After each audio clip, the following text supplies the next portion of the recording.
We already use someone for that. So this is a very common objection. You sell something, they're already purchasing from someone that sells what you sell. So you have some options here. One option is that you could instead of just saying, oh, okay, and to overcome would be like to say, oh, okay, well, to talk about your product. By the way, you remember I had the two sales pitches. One was a product pitch and one was a consultative pitch. And I told you that most people are always on the left side of that. And so if you're always on the left, you're always going to try to overcome the objections by talking about your company and product. So if someone says we already use someone for that, to try to overcome that would be to say, oh, okay, well, do they do this? Or, but we do this, or we're better. You try to make them interested in you and make them switch. Well, you could just deflect questioning to their current provider. So you could say something like, "Oh, great, I see. Hey, well, how long have you been with you? How long have you been with them? How's everything going? What types of things are they providing for you? What types of what do you think they could be doing better? So, if there's anything you could change, what would it be? When was the last time you considered other options?" So some questions you could ask. They're very professional and consultative selling questions. So, it's a very fair response for you to have if a prospect says we already use someone. You have some other options though, so you could use that same option that I've shown you on other objections, which is to go back to your pre-qualifying question. So someone says, "Hey, we already use someone." "Oh, yeah, hey, I understand. But could I ask you real quick, how much of a priority is it for you guys to improve the traffic of your website?" So, and I mean that's applicable because let's just dig into this example right here. So they sense that we're a web design company in this example, and they say, "Oh, we already work with someone that helps us with our website." That's really fair. I mean, that's the real world. Probably let's say every established business is working with someone for their website. But a fair question is to say, uh, hey, how much of a priority is it for you to increase your website traffic? They might be working with someone, but they still might have this goal of increasing web traffic that their current provider isn't helping them with.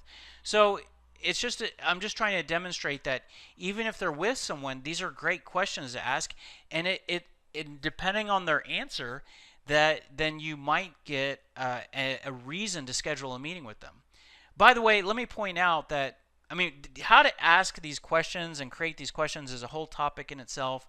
We've done a webinar for an hour on creating questions and asking good questions, so you might want to look for that. But just so you know, you might ask these questions. A good answer is that they might have an issue or need, and it's something you could help with. A bad answer is that they're good. It's sort of like, how happy are you with this that going on with you? Oh, it's great. Well, to use an example here, let's look at question number 2. How important is it for you to improve your website conversion rates? And they might say, we convert really well through our website. We have some buttons and call to action buttons, and it converts really well. Well, that's kind of a bad answer for you, because if that's something that you improve, they don't really have that pain. So if you ask 2 or 3 of these questions and all of your answers are, that they're good, then they might not be a good prospect for you to sell to. And then that's when their objection becomes really legitimate, that, they don't need you. And that's when you can start to comply. And there's another response for we already use someone for that. You could deflect to your pain points. So when we're going through the building of the sales pitch, we came up with value points, we came up with pain points, we came up with questions to ask. Here's an example of using pain points as your objection response. So you can say, "Oh yeah, hey, I understand. Hey, you know what? Sometimes when we talk with businesses, though, we notice that they often express challenges with, that they need to find a way to get more website traffic. They're not getting found enough through search and organic SEO. It can be difficult to find ways to generate more revenue through online and through their website. Are you concerned about any of those, or you're happy with those areas, or your current provider is meeting your needs in all those areas?"